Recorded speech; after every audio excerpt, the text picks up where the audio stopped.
Менің ата-анамда қала шетінде жер үй болған. Мен студент болғаннан кейін сол жерге көшіп кеттім. Және де универ жақын болған. Жаяу жүретінмін. Сол жер үй атамнан қалған. Менің атам сол үйде өмір бойы тұрған. Сол үйді сындырып басқасын салған. Мен сол жерде тұрып бастағанмын. Осы жаз өте ыстық болған. Сондықтан да терезе ашық тұратын. Мен есікті көп кілттемейтінмін. Сол күннен бастап ұйықтай бастағанмын. Түннің ортасында бір әйелдің даусын ести бастағанмын. Мен тұрдым да терезеге қарадым. Тура воротының қасында бір әйел тұрған.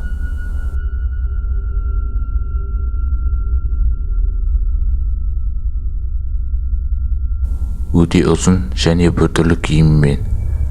Оның қолы да ұзын болатын. Әйелдің көзі кішкентай, беті де жаман болып кеткен. Ол маған жаман бетімен күліп тұрған. Мен қорыққанымнан терезені жаптым.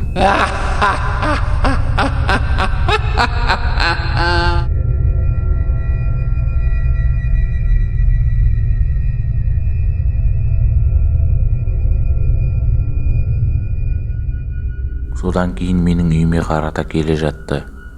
Менің есіме түсті, есік ашық тұрған. Мен тұра салдым да есікке қарата бардым.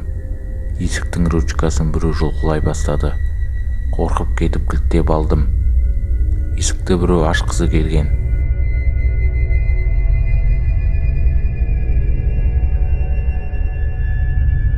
Мен глазокқа қарадым, бірақ ода ешкім болмады.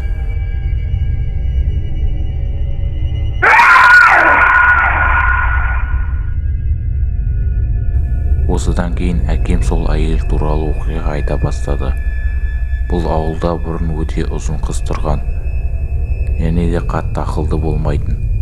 Сондай адамдармен ешкім сөйлеспейтін. Сол әйел 60 жасына дейін жалғыз тұрған.